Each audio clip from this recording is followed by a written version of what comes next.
Hola, ¿qué tal? Muy buenos días, tardes o noches a nuestro querido público. Sean bienvenidos una vez más a otra transmisión de su podcast El Sendero del Derecho. Como de costumbre nos acompañan mis compañeras Yuridia, Alma, Jacqueline, Mónica y un servidor Ociel Rojas. El tema a tratar el día de hoy será acerca de los contratos mercantiles, en donde nosotros englobaremos el concepto de contrato, abarcando contrato en general y contrato mercantil, mencionándoles sus elementos. De igual manera les hablaremos sobre la diferencia que existe entre el término contrato y convenio. Igualmente les explicaremos las formas de contratos que existen y sus modalidades, el contrato de asociación en participación y por último, pero no menos importante, les hablaremos sobre la Comisión Mercantil y la Ley Federal al Consumidor. Posteriormente de eso, cada quien daremos nuestras conclusiones. Y todo esto con artículos y ejemplos correspondientes a cada tema para que sea de su mejor comprensión. Entonces, sin nada más que agregar, comencemos. Antes de comenzar a hablar con los temas, me gustaría hablar un poco sobre los antecedentes de los contratos. Así pues, en el derecho romano, el contrato aparece como una forma de acuerdo. La convención es el consentimiento de dos o más personas que se avienen sobre una cosa que deben dar o prestar. La consensualidad era el prototipo dominante. La convención se divide en pacto y contrato, siendo el pacto aquel que no tiene nombre ni causa y el contrato aquel que lo tiene. En este contexto se entiende por nombre la palabra que produce la acción. El pacto se refiere únicamente a relaciones que solo engendran una excepción, y la causa es alguna cosa presente de la cual se deriva la obligación. El pacto fue paulatinamente asimilándose al contrato al considerar las acciones el instrumento para exigir su cumplimiento.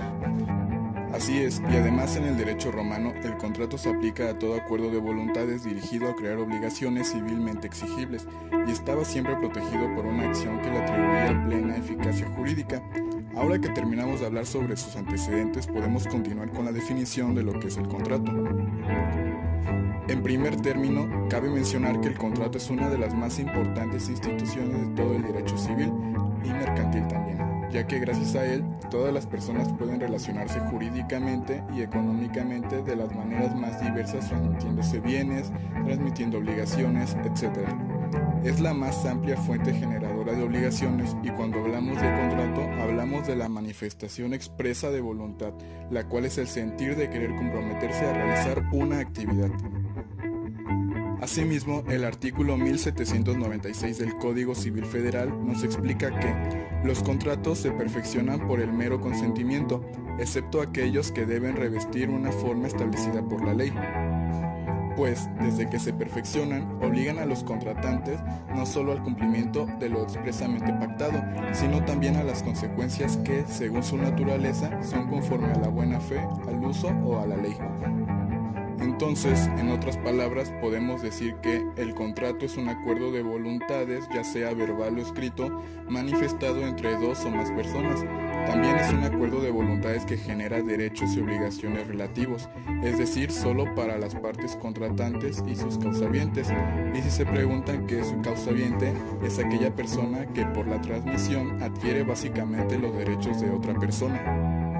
Pero además del acuerdo de voluntades, algunos contratos exigen para su perfección otros hechos o actos de alcance jurídico, tales como efectuar una determinada entrega, es decir, contratos reales, o exigen ser formalizados en un documento especial, llamados contratos formales, de modo que, en esos casos especiales, no basta con solo la voluntad. Asimismo, en cada país o en cada estado puede existir un sistema de requisitos contractuales diferente en lo superficial, pero el concepto y requisitos básicos del contrato son en esencia iguales. La divergencia de requisitos tiene que ver con la verdad de realidades socioculturales y jurídicas de cada uno de los países entre sí. Por ejemplo, existen ordenamientos en que el contrato se limita al campo de los derechos patrimoniales, sino que también abarca lo que son los derechos personales y de familia, como por ejemplo los países en los que el matrimonio es considerado como un contrato. Sin embargo, el artículo 1795 del Código Civil Federal también nos menciona de qué manera puede ser invalidado un contrato, y esto sucede por las siguientes circunstancias. Fracción 1, por incapacidad legal de las partes o de una de ellas. Fracción 2, por vicios del consentimiento. Fracción 3, por su objeto o su motivo o fin sea ilícito. Fracción 4. Porque el consentimiento no se haya manifestado en la forma de la ley estable. Y estos 4 puntos son aquellos los que le podrían quitar la validez a un contrato. Sí, ¿y todo individuo es capaz de contraer esos acuerdos legales? Claro que sí, son hábiles para contratar a todas las personas no exceptuadas por la ley, tal y como lo dicta el artículo 1798 del Código Civil Federal. Ahora bien, por otra parte, enfocándonos en el rubro de representación, tenemos los siguientes artículos del Código Civil Federal que nos serán de gran utilidad para comprender mejor este tema de los contratos. Artículo 1800. El que es hábil para contratar puede hacerlo por sí o por medio de otro legalmente autorizado. El artículo 1801 nos dice que ninguno puede contratar a nombre de otro sin estar autorizado por él o por la ley, ya que si bien sabemos esto nos podría traer consecuencias legales que podrían perjudicarnos a nosotros mismos, si en caso de que realizáramos este acto. Posteriormente, el artículo 1802 nos dice que los contratos celebrados a nombre de otro o por quien no sea su legítimo representante serán nulos a no ser que la persona cuyo nombre fueron celebrados lo ratifique antes de que se retracten por la otra parte. La ratificación debe ser hecha con las mismas formalidades que para el contrato exige la ley, ya que si no se obtiene la ratificación, el otro contratante tendrá derecho a exigir daños y perjuicios a quien indebidamente contrató. Creo que con toda esta información, con los artículos que acabas de mencionar, es muy fácil de comprender lo que es un contrato. Sin embargo, también he escuchado acerca de los contratos mercantiles. Osiel, ¿podrás hablarnos acerca de estos contratos que acabé de mencionar? Por supuesto, los contratos mercantiles podríamos decir que son aquellos acuerdos de voluntades entre dos o más personas para producir o transferir derechos y obligaciones. Sin embargo, esta definición es tomada del derecho civil, ya que como sabemos, en materia mercantil no existe una definición propia para los contratos, ni en la doctrina, ni tampoco en la legislación. Además, en ocasiones los sujetos de las relaciones jurídicas que realizan actos de comercio entran en duda y en controversia respecto a la naturaleza del contrato que están por celebrar o que ya han celebrado, es decir, desconocen si el contrato llevado a cabo es civil o mercantil. Cabe mencionar también que los contratos mercantiles pueden ser celebrados por personas físicas y morales que tienen capacidad legal y que no están impedidas expresamente por la ley para ejercer el comercio, esto es, por comerciantes. Además, los contratos mercantiles son aquellos que se celebran respecto de objetos de naturaleza mercantil. Los contratos mercantiles encuentran regulados por el Código de Comercio y además leyes mercantiles, y a falta de disposición expresa será aplicable el Código Civil en materia federal. De acuerdo con el Código de Comercio, los actos mercantiles les serán aplicables las disposiciones de derecho civil respecto a la capacidad de los contratantes y de las excepciones a causa que rescidan o invalidan los contratos. Exactamente, Mónica. Por otra parte, las características de estos tipos de contratos, es decir, de los contratos mercantiles, van a depender del contrato mercantil en particular que estemos celebrando. De esta manera, los contratos mercantiles pueden ser los siguientes: reales, solemnes o consensuales, unilaterales o bilaterales, siempre serán onerosos, de ejecución inmediata o de tracto sucesivo, nominados o innominados, por regla general serán de libre discusión, principales o accesorios. Bueno, y ahora, teniendo en cuenta lo que es un contrato, es recomendable que tomemos en cuenta las diferencias que hay entre este y entre los convenios, ya que en muchas ocasiones son confundidos, sin embargo no son lo mismo. Para ello me gustaría que alguna de mis compañeras me aclarara la diferencia que existe entre estos dos. Si ¿alguien nos puede comentar cuáles son esas diferencias?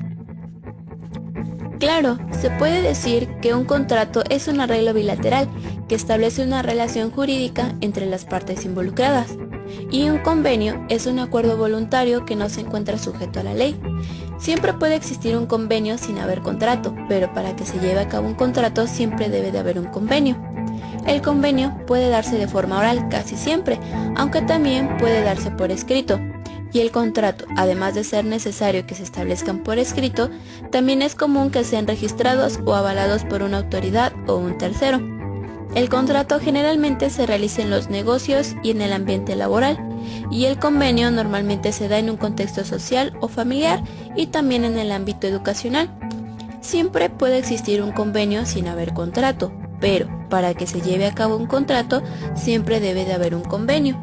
A diferencia del convenio, el contrato busca crear obligaciones que puedan modificarse, transferirse o extinguirse legalmente. Un ejemplo claro y el que más conocemos es el contrato de trabajo, que es aquel que se nos da cuando ingresamos como empleados en una empresa. También encontramos el que es el de compra-venta y el contrato para establecer una asociación. También el de convenios. Pues lo vemos comúnmente cuando se hace entre dos países, el convenio entre universidades o el convenio entre amigos. Oh sí, claro, con la información que nos brindaste ahora tenemos más claro qué es lo que nos diferencia de uno y el otro. Bien, ahora hablaremos de los elementos esenciales de los contratos. ¿Alguien de ustedes me podría decir cuáles son o los conoce? El Código Civil en el artículo 1261 establece lo siguiente. No hay contratos sino cuando ocurren los requisitos siguientes. 1. Consentimiento de los contratantes. 2. Objeto cierto que sea material del contrato. De acuerdo con el Código Civil, hay autores que manejan otro elemento que es la capacidad de las partes. Comenzando por esta última, la capacidad es aquella aptitud que un individuo tiene para poder realizar el contrato. El artículo 1263 del Código Civil nos dice: 1. No puede prestar consentimiento los menores no emancipados, salvo en aquellos contratos que las leyes les permitan realizar por sí mismos o con asistencia de sus representantes, y los relativos a los bienes y servicios de la vida corriente propios de su edad de conformidad con sus usos sociales. 2. Los que tienen su capacidad modificada jurídicamente en los términos señalados por la resolución jurídica. Por otra parte, el consentimiento se refiere a la voluntad de las partes para querer celebrar el contrato. Basándonos en el Código Civil, en el artículo 1262 nos dice: el consentimiento se manifiesta por el concurso de la oferta y de la aceptación sobre la cosa y la causa que han de construir el contrato, hallándose en lugares distintos el que hizo la oferta y el que la aceptó. Hay consentimiento desde que el oferente conoce aceptación o desde que, habiéndosela remitido el aceptante, no puede ignorarla sin falta a la buena fe. El contrato, en tal caso, se presume celebrado en el lugar en que se hizo la oferta. Para que sea válido el consentimiento, ha de ser prestado con libertad por personas capaces, y será nulo el prestado por error, violencia, mala fe o dolo. Por lo que respecta a los vicios del consentimiento, los contratos mercantiles se aplica lo dispuesto por el derecho civil, y así tenemos que en estos contratos la manifestación de voluntad de las partes debe de expresarse sin vicios. De lo contrario, el contrato estará afectado de nulidad. Los vicios del consentimiento son esas circunstancias que fluyen para que una persona manifieste su voluntad. El error, el dolo, mala fe y la violencia son vicios del consentimiento, entendiendo por ello lo siguiente. El error es la falsa apariencia de la realidad. Por ejemplo, cuando uno de los contratantes cree que celebra un contrato de alquiler y en realidad se trata de un contrato de arrendamiento financiero. El dolo es una maquinación o artificio que emplea una de las partes para inducir el error por parte que se manifieste su voluntad de celebrar el contrato.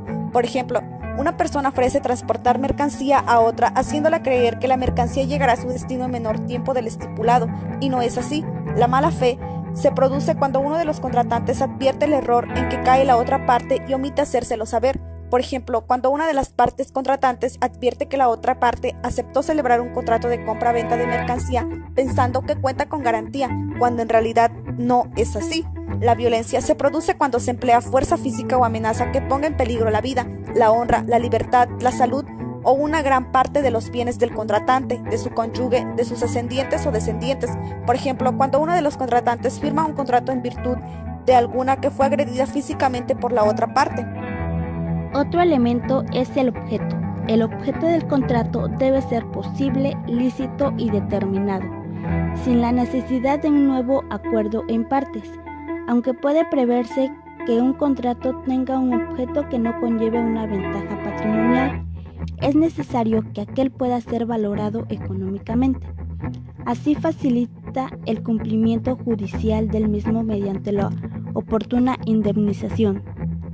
El artículo 1271 del Código Civil nos establece: puede ser objeto de contrato todas las cosas que no estén fuera del comercio de los hombres, aun las futuras. Sobre la herencia futura no se podrán, sin embargo, celebrar otros contratos que aquellos cuyo objeto sea practicar entre vivos la división de un caudal y otras disposiciones parciales, conforme a lo dispuesto en el artículo 1056, cuando el testador hiciere por acto entre vivos o por última voluntad, la partición de sus bienes se pasará por ella, en cuanto no perjudica a la legítima de los herederos forzosos. Y si no se cumple en el contrato todos los elementos, se anulará el mismo. Bueno, ¿y qué me pueden decir de las formas del contrato? La forma del contrato hace referencia al modo como se manifiesta o se declara la voluntad de las partes y por ende cómo se perfecciona el contrato.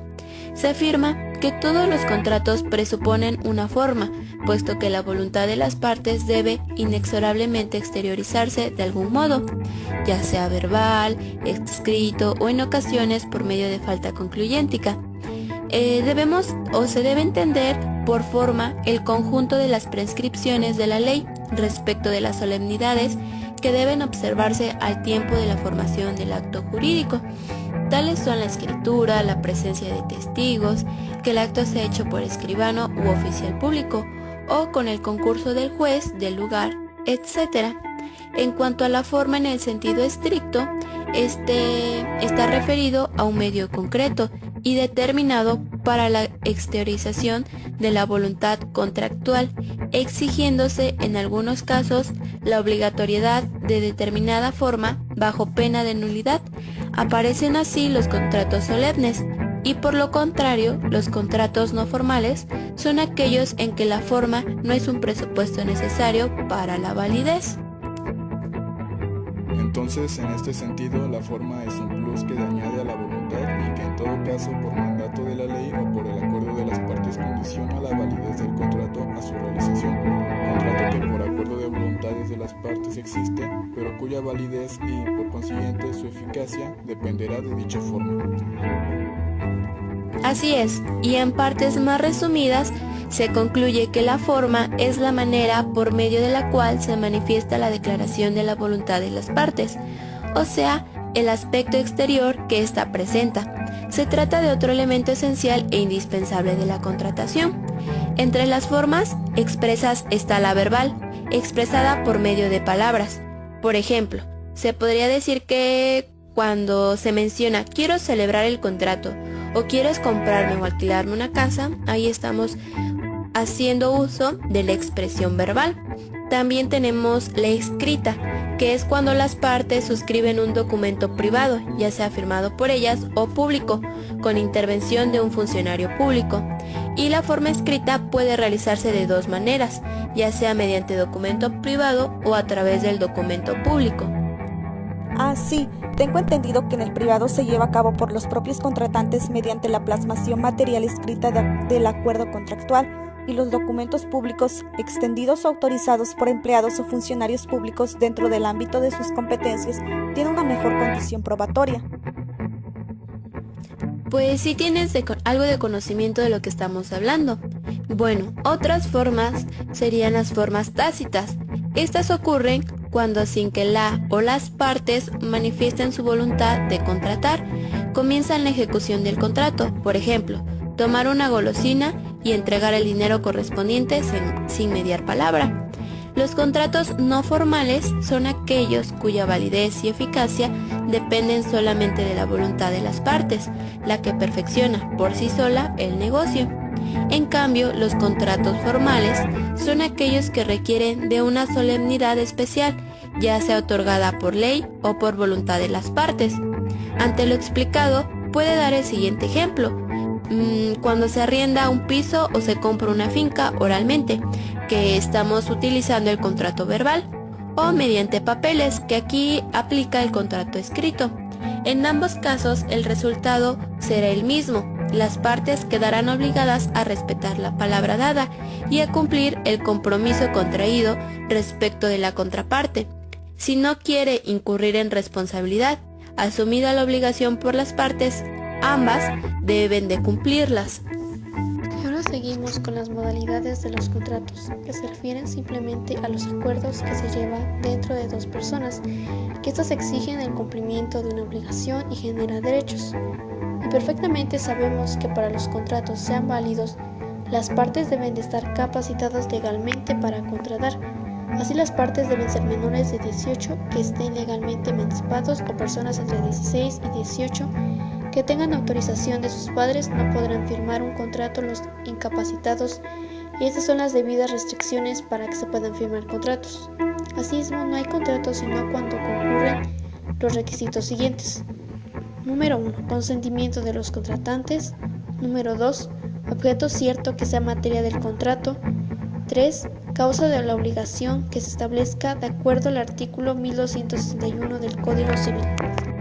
Existen varias clasificaciones de los contratos en función de diferentes aspectos. Algunos de los tipos más importantes son: 1. En función de que si existen beneficios para ambas partes o solo para una de ellas, pueden ser onerosos o gratuitos. 2. Si se generan obligaciones para una o ambas partes, pueden ser unilaterales o bilaterales. 3. También si se encuentran regulados en la ley o no, serán típicos o atípicos. 4. Los contratantes serán principales o accesorios de manera según dependa o no de los otros contratos, en función de si el cumplimiento del contrato se lleva a cabo en un solo momento determinado o bien en un periodo, serán instantáneos o de manera tracto sucesivo.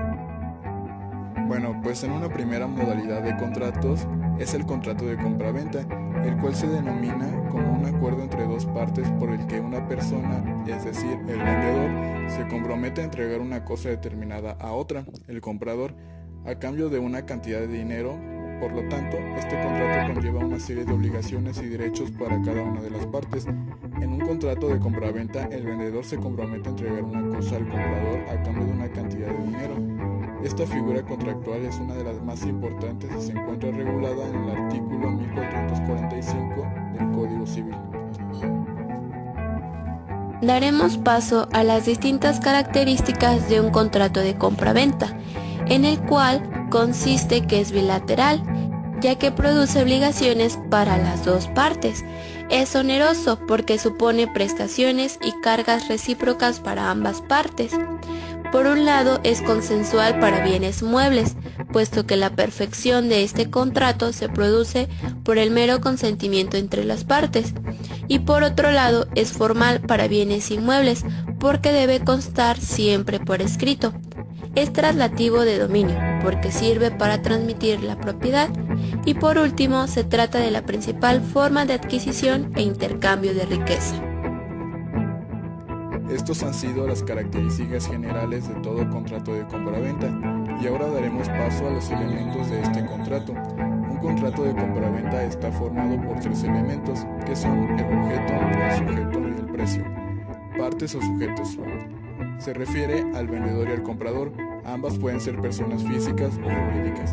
En este caso son las personas que intervienen en el dicho contrato, y así como se describe que esas personas pueden ser físicas o un ente jurídico. Número 2. El precio. Es el valor o la cantidad de dinero que se exige a cambio de una cosa y que por norma general tiene que ser determinada, real y justa. Aquí interviene ese valor monetario que se va a dar por dicho objeto o cosa. Y punto número 3. El objeto, que son los bienes o derechos que están dentro del comercio. Como siguiente tipo de contrato tenemos el préstamo mercantil.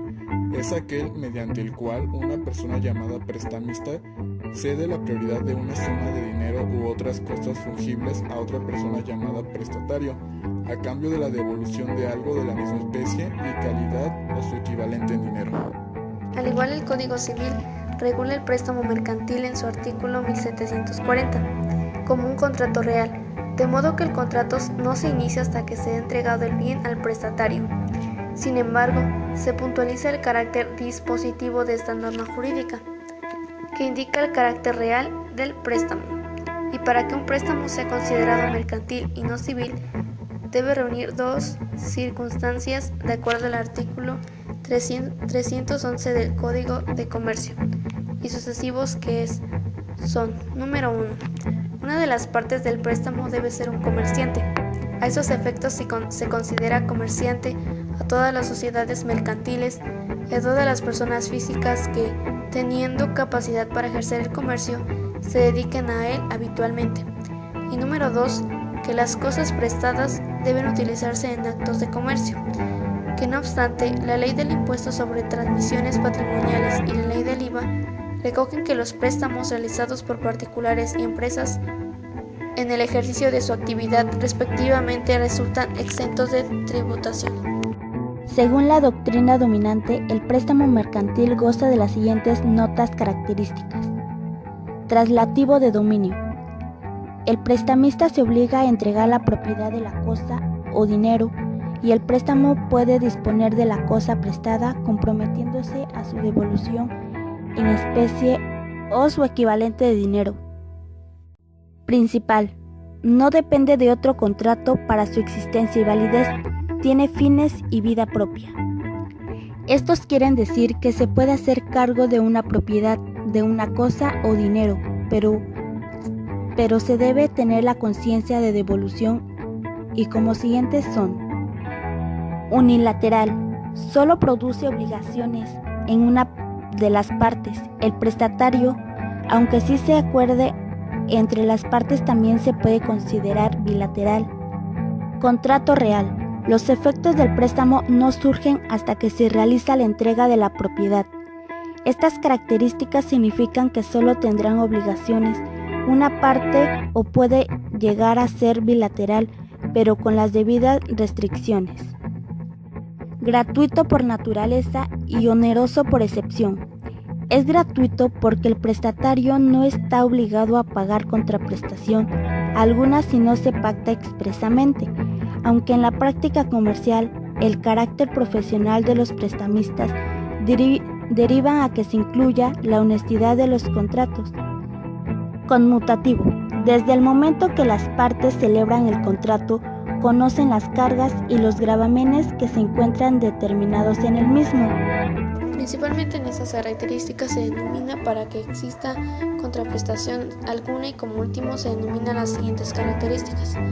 Número 1 es el personal, que es la relación que se establece en consideración a las circunstancias personales del cliente. El tracto sucesivo o instantáneo. Este se debe a la devolución de una cosa prestada si se puede realizar en un solo acto o en varios. Y los elementos principales que son el prestamista, persona física o jurídica que entrega la cosa fungible o abona el dinero. El prestatario, que es esta persona física o jurídica que recibe la cosa o importe solicitado. Y como elementos reales son los bienes objeto del contrato, que son los bienes fungibles o importe monetario sobre los que se establece la relación del contrato. El plazo pactado es la marca, la duración del préstamo y la fecha exacta de su vencimiento. Y por último, los intereses, que si el préstamo es oneroso, es la suma que el prestatario se compromete a pagar al prestamista y son legales si se abonan en la forma pactada, moratorios o procesales si se abonan fuera del plazo establecido. Como parte de este tipo de contrato es muy importante para que puedan establecer una obligación muy importante. Pero daremos paso ahora al siguiente tipo de contrato llamado depósito mercantil. Y este es un contrato de carácter real, pero hasta la entrega de la cosa para quedar constituido y perfeccionado, sin exigirse formalidad alguna. En él persiguen las partes una finalidad estricta de custodia, la que permite diferenciarlo de otros contratos, la de prenda o transporte.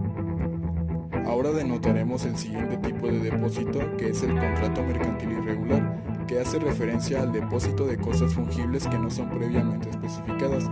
El depositario, que adquiere la propiedad de las mismas, se obliga a devolver en un plazo determinado otro tanto de la misma especie y calidad de lo depositado al inicio del contrato. Y como último tipo de contrato, tenemos el contrato de adhesión, que según el artículo 85 define al contrato de adhesión como el documento elaborado unilateralmente por el proveedor para establecer en formatos uniformes los términos y condiciones aplicables a la adquisición de un producto o a la prestación de un servicio, aun cuando dicho documento no contenga todas las cláusulas ordinarias de un contrato. En este tipo de contratos se distinguen los formatos uniformes, ya que deben estar escritos en idioma español y tendrán que ser legibles a simple vista, en el tamaño y en el tipo de letra. Por lo general, su contenido se compone de Punto número 1, tipo, objeto y número de contrato. Punto 2, quién lo celebra, es decir, que pueden existir representantes. Punto número 3, declaraciones, o sea, las identidades de las partes. Punto 4, cláusulas. Punto 5, lugar y fecha de acuerdo. Punto 6, las firmas. Punto 7, número de registros ante Profeco. Y punto 8 y último, los anexos, es decir, los formatos. Como pueden observar, es de gran importancia leer y comprender el contenido del contrato por los términos y condiciones a las cuales te comprometes con el proveedor al momento de aceptar el contrato y para conocer los derechos y obligaciones de este.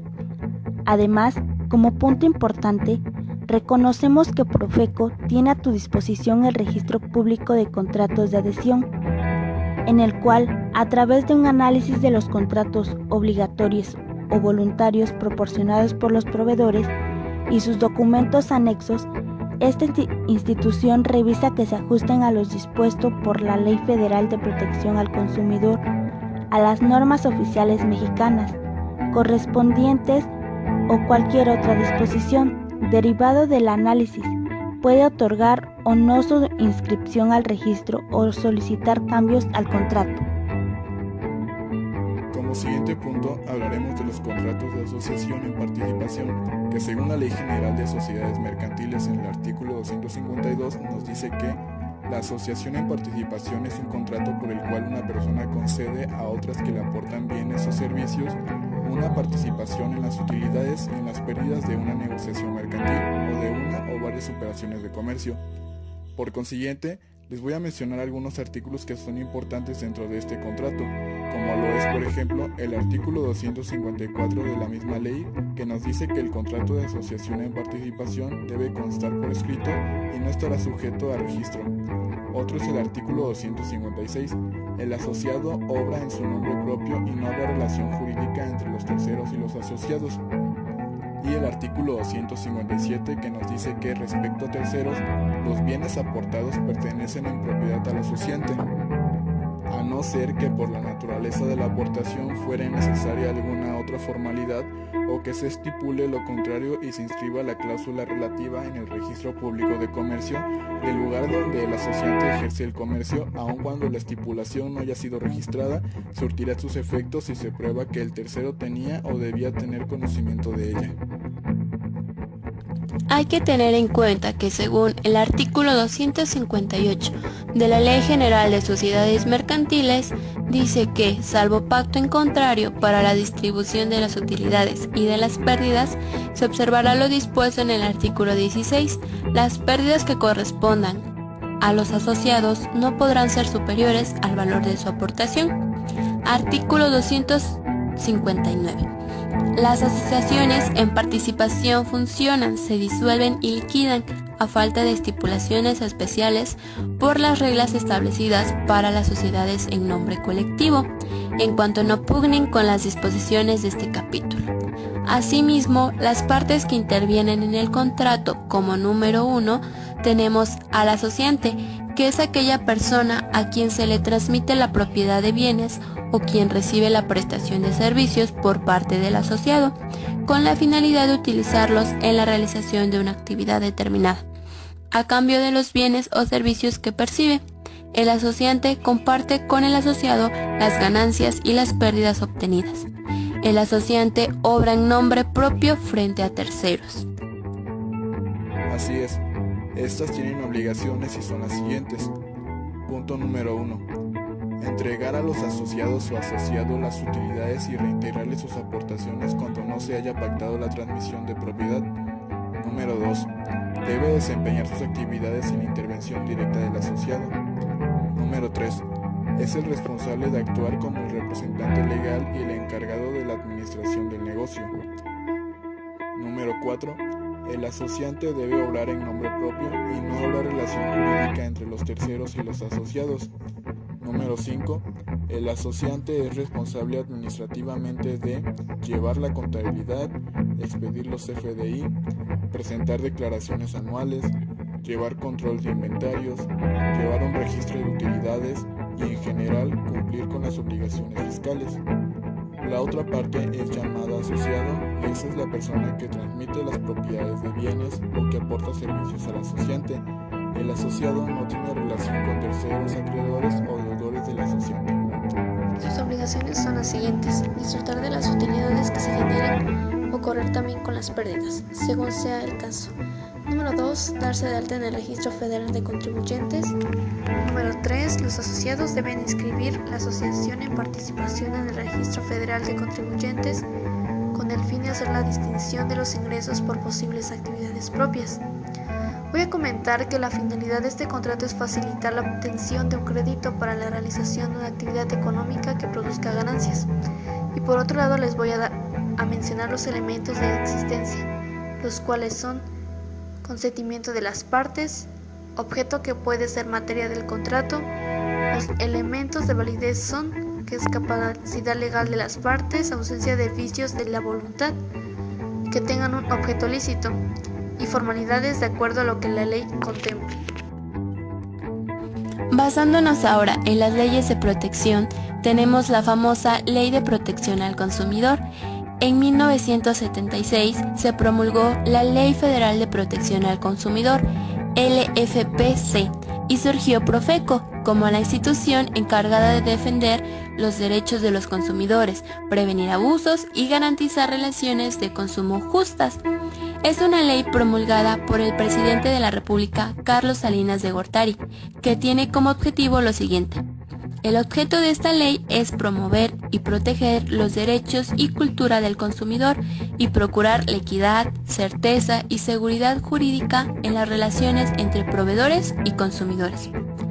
Esto quiere decir que, en México, las empresas y los individuos están protegidos por dicha ley, que vela para que no haya contratos con cláusulas ventajosas, las famosas letras pequeñas que vienen muy escondidas, o publicidad engañosa.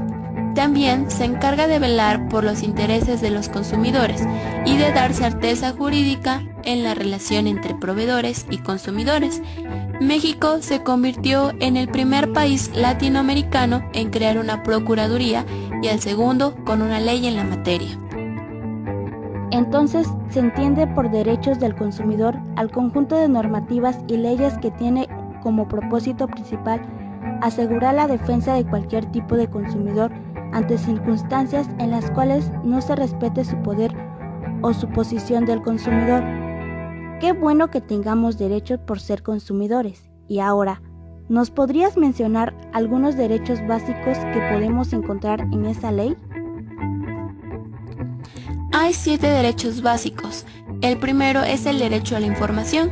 Este nos quiere decir que toda la información de los bienes y servicios que te ofrezcan debe ser oportuna, completa, clara y veraz. La segunda es el derecho a la educación. Es importante conocer tus derechos y la forma en que te protege la ley para aprender a consumir mejor y de manera más inteligente. El tercero es el derecho a elegir.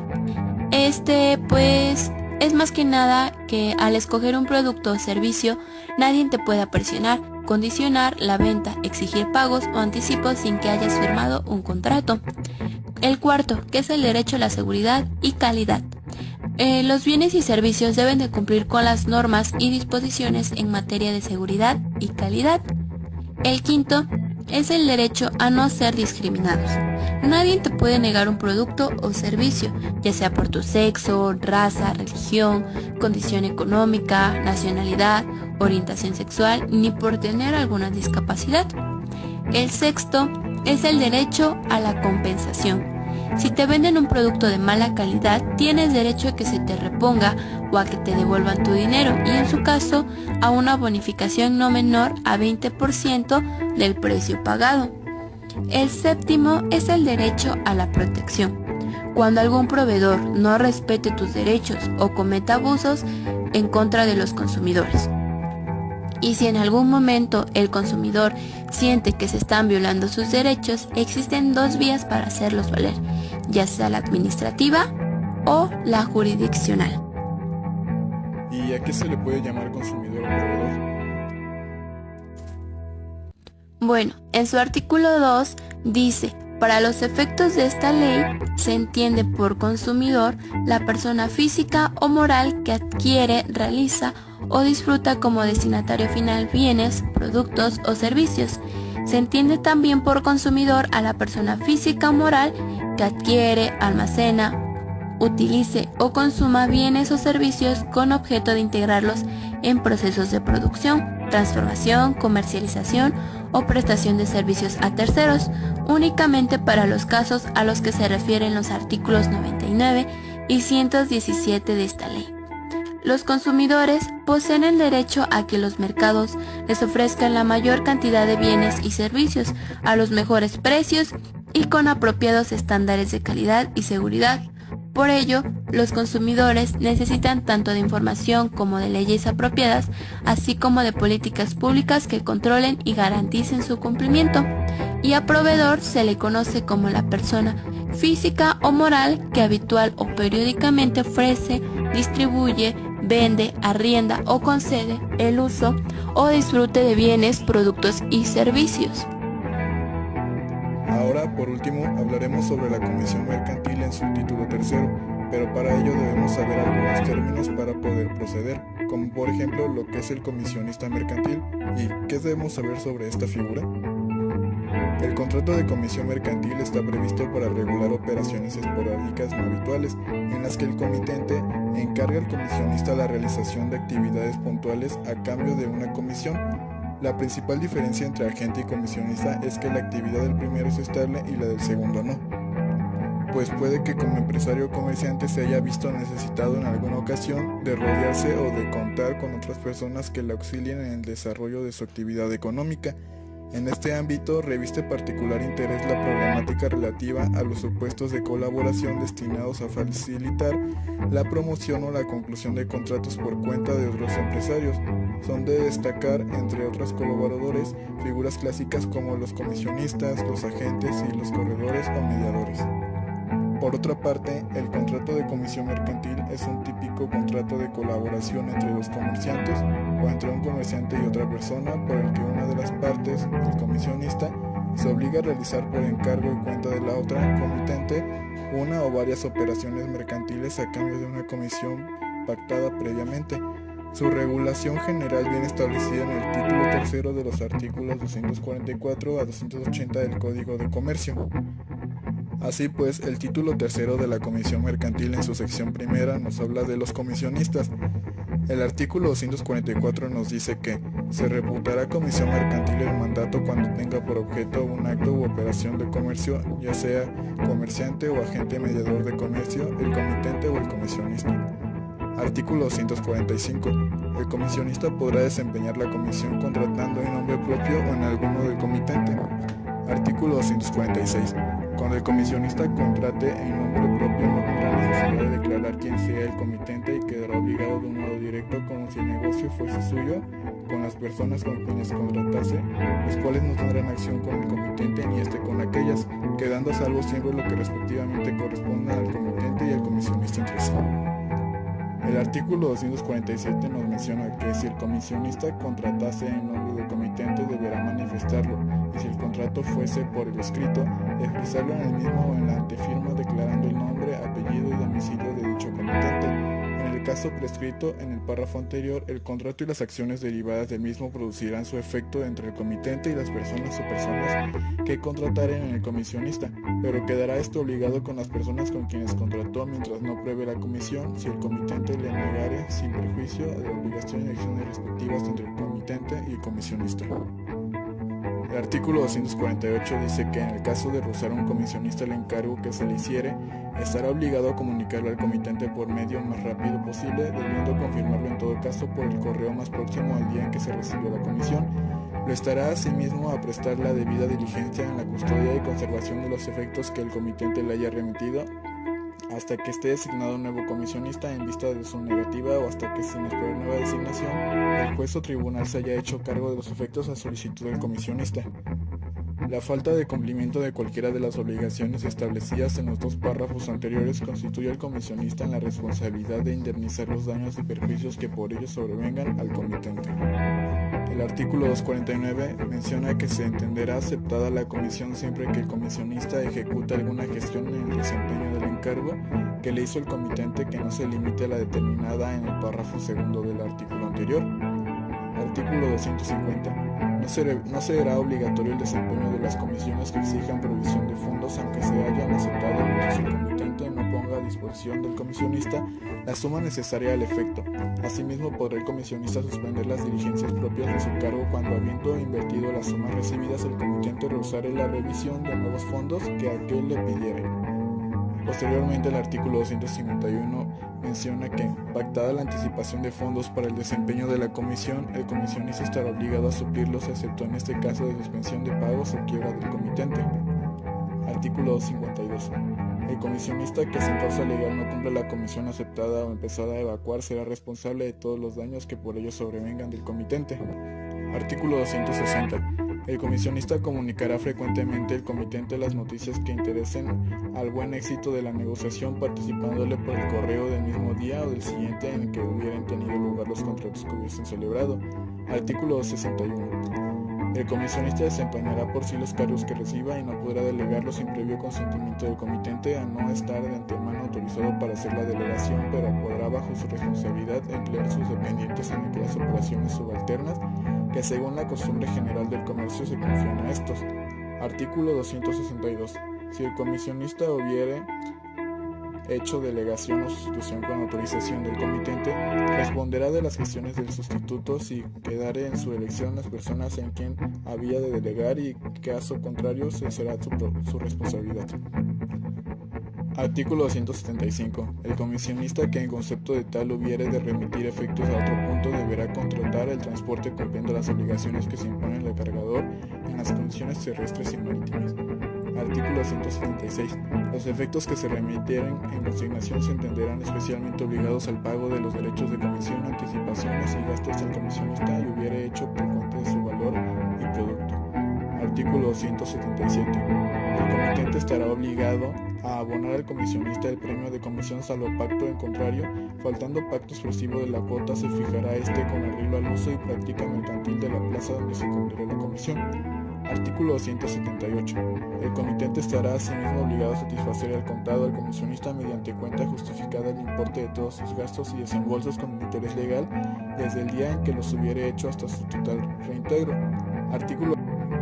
Ahora, por último, hablaremos sobre la comisión mercantil en su título tercero, pero para ello debemos saber algunos términos para poder proceder, como por ejemplo lo que es el comisionista mercantil y qué debemos saber sobre esta figura. El contrato de comisión mercantil está previsto para regular operaciones esporádicas no habituales, en las que el comitente encarga al comisionista la realización de actividades puntuales a cambio de una comisión. La principal diferencia entre agente y comisionista es que la actividad del primero es estable y la del segundo no, pues puede que como empresario o comerciante se haya visto necesitado en alguna ocasión de rodearse o de contar con otras personas que le auxilien en el desarrollo de su actividad económica. En este ámbito reviste particular interés la problemática relativa a los supuestos de colaboración destinados a facilitar la promoción o la conclusión de contratos por cuenta de otros empresarios. Son de destacar, entre otros colaboradores, figuras clásicas como los comisionistas, los agentes y los corredores o mediadores. Por otra parte, el contrato de comisión mercantil es un típico contrato de colaboración entre los comerciantes o entre un comerciante y otra persona por el que una de las partes, el comisionista, se obliga a realizar por encargo y cuenta de la otra comitente una o varias operaciones mercantiles a cambio de una comisión pactada previamente. Su regulación general viene establecida en el título tercero de los artículos 244 a 280 del Código de Comercio. Así pues, el título tercero de la comisión mercantil en su sección primera nos habla de los comisionistas. El artículo 244 nos dice que se reputará comisión mercantil el mandato cuando tenga por objeto un acto u operación de comercio, ya sea comerciante o agente mediador de comercio, el comitente o el comisionista. Artículo 245. El comisionista podrá desempeñar la comisión contratando en nombre propio o en alguno del comitente. Artículo 246. Cuando el comisionista contrate en nombre propio no tendrá necesidad de declarar quién sea el comitente y quedará obligado de un modo directo como si el negocio fuese suyo con las personas con quienes contratase los cuales no tendrán acción con el comitente ni este con aquellas, quedando a salvo siempre lo que respectivamente correspondan al comitente y al comisionista entre sí. El artículo 247 nos menciona que si el comisionista contratase en nombre del comitente deberá manifestarlo, y si el contrato fuese por el escrito, expresarlo en el mismo o en la antefirma declarando el nombre, apellido y domicilio de dicho comitente. En el caso prescrito en el párrafo anterior, el contrato y las acciones derivadas del mismo producirán su efecto entre el comitente y las personas o personas que contrataren en el comisionista, pero quedará esto obligado con las personas con quienes contrató mientras no pruebe la comisión, si el comitente le negare sin perjuicio de la obligación y acciones respectivas entre el comitente y el comisionista. El artículo 248 dice que en el caso de rozar a un comisionista el encargo que se le hiciere, estará obligado a comunicarlo al comitente por medio más rápido posible, debiendo confirmarlo en todo caso por el correo más próximo al día en que se recibió la comisión. Lo estará asimismo a prestar la debida diligencia en la custodia y conservación de los efectos que el comitente le haya remitido, hasta que esté designado un nuevo comisionista en vista de su negativa o hasta que, sin esperar nueva designación, el juez o tribunal se haya hecho cargo de los efectos en solicitud del comisionista. La falta de cumplimiento de cualquiera de las obligaciones establecidas en los dos párrafos anteriores constituye al comisionista en la responsabilidad de indemnizar los daños y perjuicios que por ello sobrevengan al comitente. El artículo 249 menciona que se entenderá aceptada la comisión siempre que el comisionista ejecute alguna gestión en el desempeño del encargo que le hizo el comitente que no se limite a la determinada en el párrafo segundo del artículo anterior. Artículo 250. No será obligatorio el desempeño de las comisiones que exijan provisión de fondos aunque se hayan aceptado mientras el comitente no ponga a disposición del comisionista la suma necesaria al efecto. Asimismo podrá el comisionista suspender las diligencias propias de su cargo cuando, habiendo invertido las sumas recibidas, el comitente rehusare la remisión de nuevos fondos que aquel le pidiere. Posteriormente, el artículo 251 menciona que, pactada la anticipación de fondos para el desempeño de la comisión, el comisionista estará obligado a suplirlos excepto en este caso de suspensión de pagos o quiebra del comitente. Artículo 252. El comisionista que sin causa legal no cumpla la comisión aceptada o empezada a evacuar será responsable de todos los daños que por ello sobrevengan del comitente. Artículo 260. El comisionista comunicará frecuentemente al comitente las noticias que interesen al buen éxito de la negociación, participándole por el correo del mismo día o del siguiente en el que hubieran tenido lugar los contratos que hubiesen celebrado. Artículo 61. El comisionista desempeñará por sí los cargos que reciba y no podrá delegarlos sin previo consentimiento del comitente, a no estar de antemano autorizado para hacer la delegación, pero podrá bajo su responsabilidad emplear sus dependientes en aquellas operaciones subalternas que según la costumbre general del comercio se confían a estos. Artículo 262. Si el comisionista hubiere hecho delegación o sustitución con autorización del comitente, responderá de las gestiones del sustituto si quedare en su elección las personas en quien había de delegar y en caso contrario se será su responsabilidad. Artículo 275. El comisionista que en concepto de tal hubiere de remitir efectos a otro punto deberá contratar el transporte cumpliendo las obligaciones que se imponen al cargador en las condiciones terrestres y marítimas. Artículo 176. Los efectos que se remitieren en consignación se entenderán especialmente obligados al pago de los derechos de comisión, anticipaciones y gastos del comisionista y hubiere hecho por cuenta de su valor y producto. Artículo 177.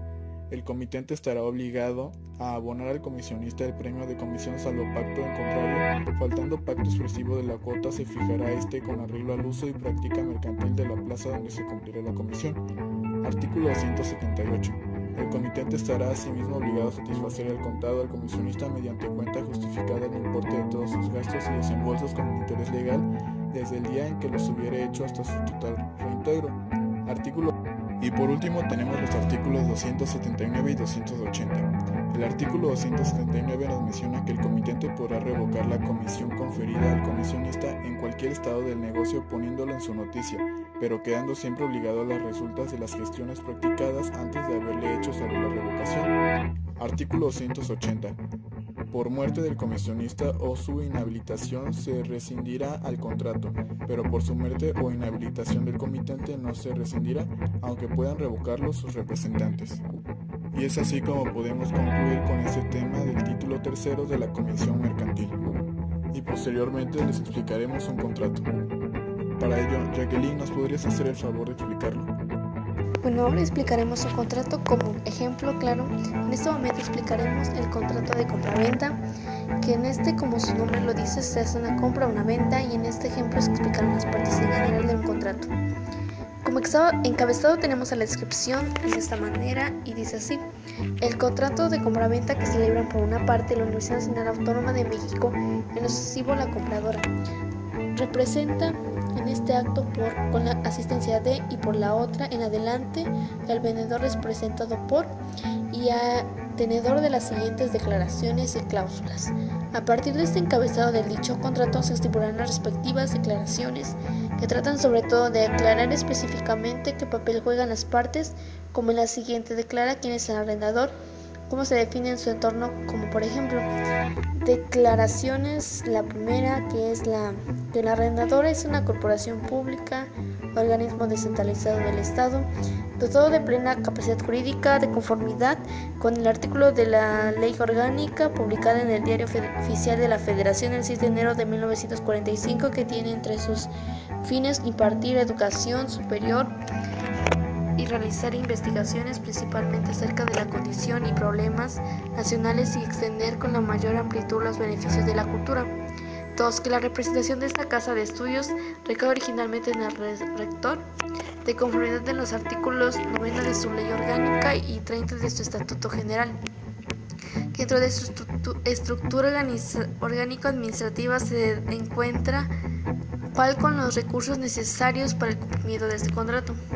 También se determina el vendedor con sus respectivas características o ciertos datos que también integran la carta constitutiva y el domicilio donde se ha establecido este cierto formato, que señala como domicilio para efectos de este contrato el 9º piso de la Torre de Rectoría en la Ciudad Universitaria Coyoacán, Distrito Federal. Con código postal 4510 declara el vendedor que es una legalmente constituida de conformidad con las leyes mexicanas, como lo demuestra con la estructura de su acta constitutiva número, volumen, otorgada ante el fe del notario público, número del Distrito Federal, el licenciado, y que se ha declarado en apartado 4 particulares de los contratos. Estas declaraciones deben notificarse en este y todos los contratos a celebrarse con personas físicas, que los señores en sus facultades para suscribir el prioritar, número, fecha, número, instrumentos de conformidad con el poder notarial, número otorgado del fe del notario público, número, que dentro de su objeto social se encuentra el de que señala como domicilio legal el ubicado, que en atención a lo expuesto están conformes a sujetar su compromiso a términos y condiciones insertos en los siguientes. Ahora, una parte muy importante del contrato de compraventa son las cláusulas, y estos son obligaciones importantes que se deben cumplir por estar estipuladas. Los ejemplos son los siguientes. La siguiente acta constitutiva es de una sociedad anónima de capital variable, la cual está fundamentada por la Ley General de Sociedades Mercantiles. En el encabezado va el número de la escritura y los datos del notario. En San Sebastián, Sinacatepec, a miércoles 15 de abril del 2020, yo, el licenciado Héctor Gutiérrez Montiel, notario público número 365.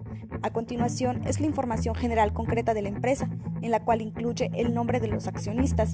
Hago constar el contrato de sociedad mercantil en forma anónima de capital variable que otorgamos a los señores Osiel Gilberto Rojas Cruz, Brenda Yuridia García Hernández, Alma Selene Ñáñez Amado, Jacqueline Cancino Vera, Mónica Guadalupe Betanzo Galicia, contiene las siguientes cláusulas. Primera, es la denominación de la sociedad, en este caso de nuestra empresa es Tamarindito, nombre que irá seguido de las palabras Sociedad Anónima de Capital Variable o de las siglas SADCB. Segunda, el giro de la empresa. La sociedad tiene por objeto A. Elaboración de tamarindos, B. Distribución de tamarindos, C. Ejecutar toda clase de actos de comercio pudiendo 1. Comprar, 2. Vender, 3. Importar, 4. Exportar y 5. Distribuir. D.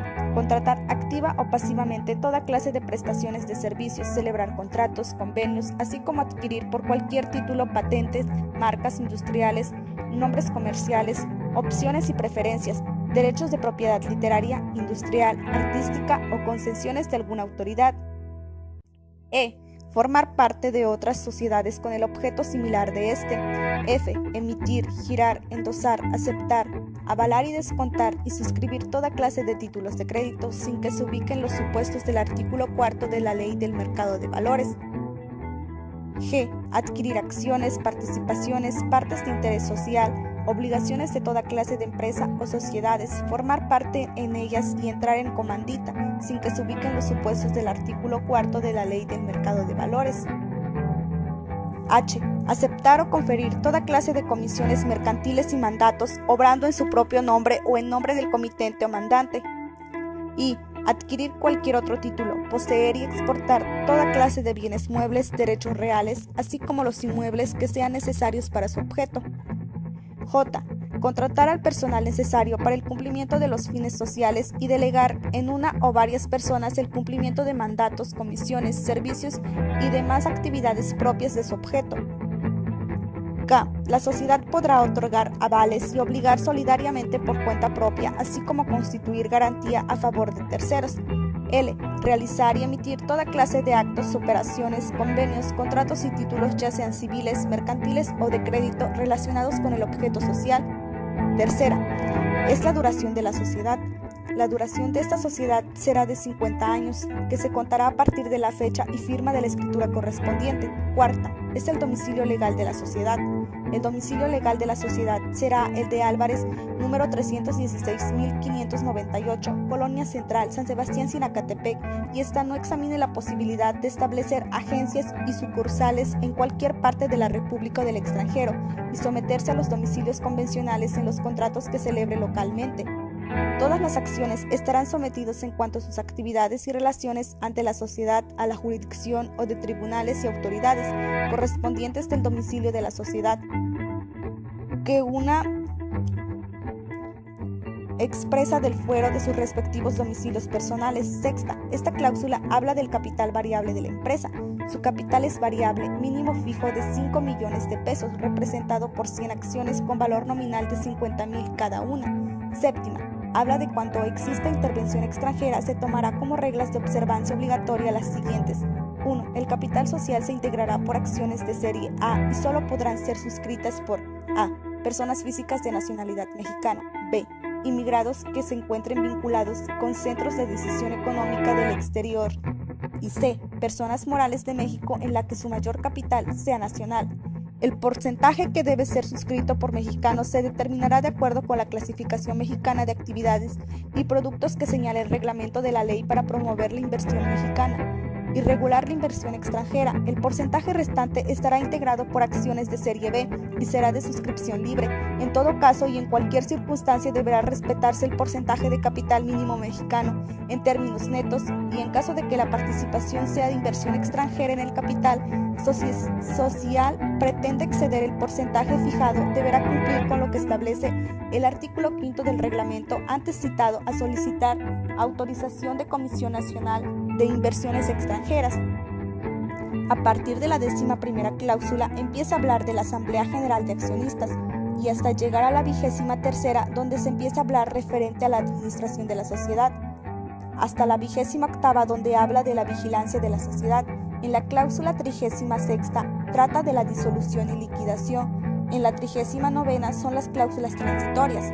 Primera, se hace constar por los otorgantes que será suscrito por los accionistas en forma íntegra la capital social mínimo en tercer fijo con las siguientes porciones. Accionistas: Osiel Gilberto Rojas Cruz, Brenda García Hernández, Alma Selene Yáñez Amado, Jacqueline Cancino Vera, Mónica Guadalupe Betanzo Galicia. Acciones 16.6%, valor 20,000. Los accionistas pagan el capital social en efectivo, moneda nacional, y los depositan en la caja de la sociedad, y en consecuencia el administrador único les otorga recibo. Segunda, los otorgantes constituidos en Asamblea General de Accionistas acuerdan administrar un administrador único. Eligen administrador único Osiel Gilberto Rojas Cruz. Eligen comisario a la señora Antonia Cruz Méndez. D. Los accionistas acuerdan otorgar poder general para pleitos y cobranza a la señora Alma Selene Yáñez Amado. E. Hace constar que los funcionarios electos aceptan sus cargos y protestan su fiel desempeño. A continuación son los generales, seguido de las certificaciones y por último las firmas respectivas. En conclusión, de mi parte puedo decirles que los contratos que se tienen en la vida diaria en su mayoría son simples e incumplirlos no traería consigo ningún castigo o algo que previamente nos pueda afectar en el futuro. Sin embargo, por otra parte, cuando estos contratos los llevamos a mayores grados, como por ejemplo en empresas o en relaciones comerciales, estos ya tienen un mayor peso y en caso de incumplirlos pueden llevarnos a sanciones que sí pueden afectarnos en esta ocasión. Es por ello que son la mejor herramienta que tienen tanto las empresas, los clientes y los aliados comerciantes para la transferencia de bienes. Por ejemplo, en las relaciones comerciales un contrato es indispensable porque formaliza cualquier acuerdo al que se quiera llegar y en el contrato quedan plasmadas de manera explícita las obligaciones y responsabilidades que cada parte asume. Los contratos también evitan reclamos y malentendidos que no son necesarios porque ya se dejaron claros al momento de hacerlo. Sin embargo, también considero que existen cierto tipo de desventajas en algunas ocasiones, como por ejemplo, que cuando los contratos mercantiles son redactados por las partes, ciertos errores de redacción se pueden dar, provocando que el contrato sea interpretable y de esta manera prestarse para conflictos al momento de la ejecución del mismo, que pueden escalar hasta instancias judiciales. Por ello, de esta manera puedo decirles que siempre será de suma conveniencia redactar muy acuciosamente los contratos mercantiles que celebremos o estemos por celebrar. Bueno, para la materia de mercantil es de mayor importancia estos tipos de contratos, porque dan lugar para su respectivo acuerdo en los distintos tipos de contrato, pero la distinta materia mercantil, y para seguir distintos tipos que siguiendo reglas y estas reglas para que sean redactados correctamente.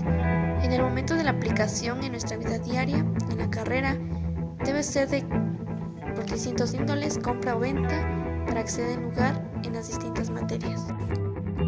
Como ya hemos mencionado anteriormente, los contratos mercantiles tienen un acuerdo entre dos o más personas que deben dar o prestar una cosa.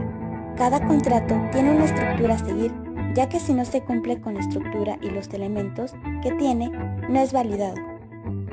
Cuando el contrato lo hacemos con una empresa y no se lleva a cabo, nos conlleva a sanciones. Esto lo tenemos que tener bien presente día a día para evitar tener problemas y que se cancele por no ser correcto. También se habló de la Ley de Protección al Consumidor. Esta se encarga de defender los derechos de los consumidores y prevenir abusos de las empresas e individuos. Esta ley protege y vela para que no haya contratos con publicidad engañosa. Debemos de conocer los 7 derechos para poder defendernos ante cualquier situación.